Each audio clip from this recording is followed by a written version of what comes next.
Então, bem, boa tarde. Vamos apresentar aqui o nosso tema acerca de doença genética e os ácidos nucleicos. Esses são os componentes que estarão presentes e vamos falar primeiramente dos ácidos nucleicos para, respectivamente, falarmos das doenças genéticas. Temos alguns objetivos e os principais é falar das estruturas, dos elementos, das estruturas químicas e as funções que elas também realizam, algumas funções. Então, os ácidos nucleicos, são compostos orgânicos, que na verdade são polímeros de nucleotídeos, Então, são polímeros formados de monômeros, e esses monômeros são os nucleotídeos. Então, a gente precisa entender a menor unidade para podermos falar das maiores unidades. Então, vamos começar aqui falando, na verdade, o que são os nucleotídeos, Então, a gente está observando aqui, primeiramente, o conceito mais de uma forma de imagem aqui. Então, nós observamos aqui a presença, de uma base nitrogenada, de um nucleotídeo. Então, esses nucleotídeos estão aqui, vocês podem observar. Então, a união de todos esses nucleotídeos irão formar aqui um polímero, que nós estamos estudando, que no caso é o nosso ácido nucleico. Então, o ácido nucleico é feito de polímeros de base de nucleotídeos que vão formar, o DNA e o RNA como já conhecemos. Então, a gente precisa entender o que é esse nucleotídeo, mas antes de falarmos das suas estruturas em si, precisamos entender aqui, na verdade, de onde o nucleotídeo ele surgiu, Então, o nucleotídeo ele é formado a partir da molécula de ATP. Então, a gente observa bem aqui uma molécula de ATP, certo? E essa molécula de ATP, ela vai formar o nosso nucleotídeo que está aqui. Então, vamos lá. Então, quando há uma quebra, nós observamos aqui, na verdade, que tem um grupo, trifosfato, que é a ribose, e a adenina. Então, quando há uma quebra desses dois elementos aqui, desses dois fosfatos, ficam restando apenas um fosfato, uma ribose e uma adenina, gerando assim um nucleotídeo, um nucleotídeo com a base nitrogenada adenina. Além desse nucleotídeo da adenina, que possui adenina, nós também temos a GTP, a CTP, TTP e o TP. GTP, a guanina, CTP com a citosina, TTP com a timina e a UTP com a uracila. Então, a gente sabe, agora a gente sabe, pode dizer que essa estrutura é formada a partir da ATP. Também temos aqui a estrutura química, dos nucleotídeos. Então, vamos tentar explicar um pouco. Então, ele é formado do grupo fosfato, como observamos na imagem, essa imagenzinha amarela, da pentose, que no RNA vai ser a ribose, e no DNA desoxirribose, que é essa vermelhinha, e também das bases nitrogenadas, que podem ser tanto pirimídicas quanto púricas, e a gente vai explicar. Então, a gente tem um grupo fosfato aqui, um grupo fosfato, e esse grupo fosfato está presente em todos os DNA e RNA dos seres vivos. Esse elemento é de suprema importância. Um ácido nucleico que não possui esse elemento, ele não vai possuir a vida. Então, a vida depende muito desse elemento, que é o grupo fosfato. Então, a gente observa aqui que ele está em todos. Então, o nucleotídeo do RNA possui o fosfato aqui de azul e também o de DNA possui o fosfato. Mas algumas espécies, foi descoberto agora nos Estados Unidos, uma curiosidade. Uma universidade, de Arizona, dos Estados Unidos, descobriu que uma bactéria ela utiliza o arsênio como um substituto do fósforo em sua composição.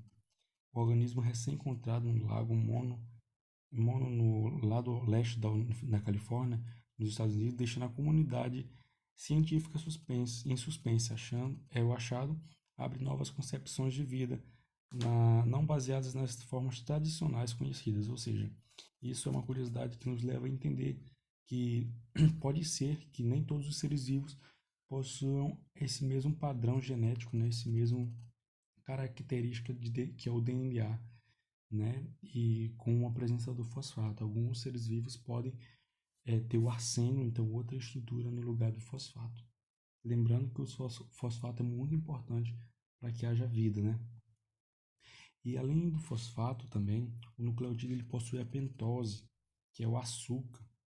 Então, quando a gente estuda lá em carboidratos, a gente vai observar que a pentose, né, é um açúcar C5HC, C5H10O5. Então, a desoxirribose aqui, como a gente vê, ela é o açúcar do DNA e a ribose é o açúcar do RNA. Então, a gente observa bem aqui na ribose que ela possui mais oxigênio, né, do que a desoxirribose do RNA, dando assim algumas características, né, para o ácido nucleico RNA e diferenciando nesse quesito, né, que é o de açúcar, ou seja, a gente vai já entender também.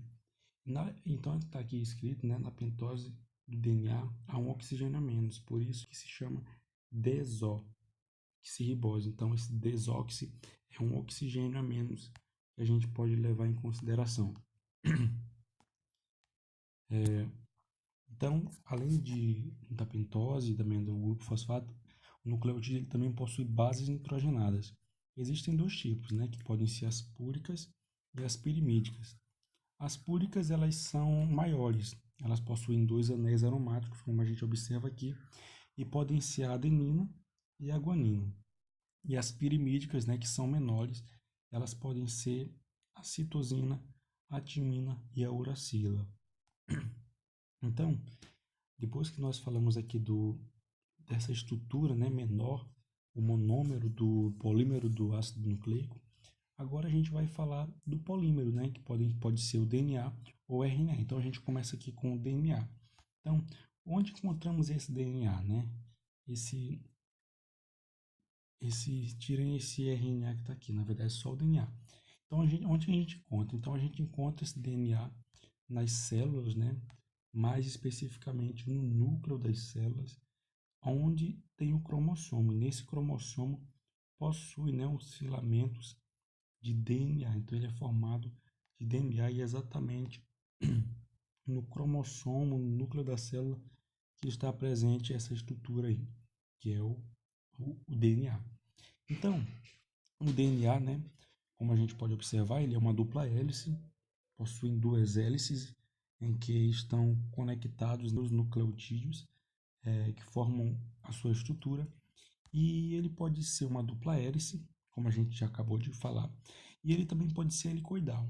A pessoa que descobriu, né, essa estrutura, essa característica foi Rosalind Franklin, uma mulher que ela trabalhava com radiografia, e quando ela entendeu, né, ela estava fazendo as observações no sangue, fazendo observações, ela percebeu que o DNA tinha uma forma helicoidal, uma forma assim embrulhada, bem organizada. Então, no ano em que ela descobriu isso, né, ela mereceu ganhar o prêmio Nobel, mas só que pelo fato de ela ter falecido de câncer, ela acabou não recebendo esse prêmio Nobel, mas foi ela quem descobriu essas estruturas.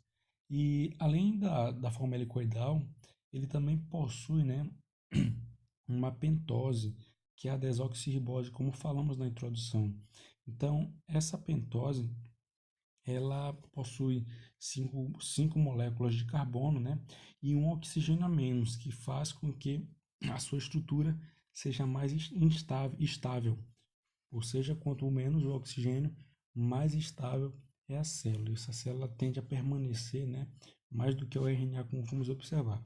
E também observamos aqui as suas bases nitrogenadas, então que podem ser a citosina, a guanina, a adenina e a timina. E, e é assim, possui essas estruturas aí que são particulares da sua composição. E também as suas ligações, né? Então, o DNA ele possui uma ligação, possui ligações, e quando vamos observar aqui, nós observamos que temos duas hélices, então cada uma dessas ligações vão conter o nome. Então, essa ligação que liga o fosfato aqui com as pentoses aqui, como observamos, é uma ligação fosfodiéster. E se a gente parar para observar bem aqui, esse oxigênio com esse carbono aqui vai formar um éster e que está unido a um fósforo, um grupo fosfato. Então, isso vai formar uma ligação fosfodiéster. E esse fosfato, vamos aqui mais para baixo, esse fosfato, ele sempre se liga ao, ao carbono 5' e também ao carbono 3', sempre levando essa ordem diretamente. O carbono 5', 3', o grupo fosfato vai estar ligado a essas. E as pontes de hidrogênio, né, que são as ligações que vão ligar as bases nitrogenadas que estão bem aqui. Então, a adenina com timina sempre vai possuir duas ligações e a guanina, né, com a citosina vai possuir sempre 3 ligações, fazendo delas, né, mais resistentes do que as outras.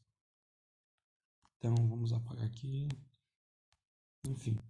Então, as bases nitrogenadas do DNA, como nós já falamos, né, elas são a adenina, a citosina, a guanina, a timina, que são conectadas por pontes de hidrogênio.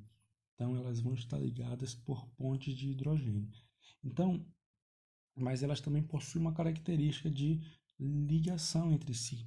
Então, Erwin Chargaff, ele percebeu que a adenina e a timina sempre vão estar conectadas com um padrão de ordem, e a guanina e a citosina também vão estar ligadas. Então, sempre essas bases vão ser anexas, vão ser parentes, vão ser unidas sempre como via de regra. E também essas bases nitrogenadas, né, elas podem variar como pirimídicas, que no caso são a citosina e a timina, e as púricas, que são a guanina e a adenina. Então, as púricas são cadeias maiores, com mais de 2 anéis aromáticos, como mostramos na introdução e no começo, e as pirimídicas podem ser a citosina e a timina, com sua cadeia menor. Também temos o RNA. O RNA também é um polímero formado de monômeros de nucleotídeos, porém, eles têm suas características específicas. Então, o que é o RNA? Então, ele é um ácido ribonucleico formado a partir do DNA, que sintetiza as proteínas. Então, ele é um ácido ribonucleico, ou seja, ele tem um oxigênio a mais do que o DNA, por isso que é ribonucleico, e ele é uma molécula menos estável, nós vamos já observar isso, que ele é formado a partir do DNA. Então, a gente vai ver que o DNA leva à formação desse RNA. E ele também sintetiza as proteínas. As proteínas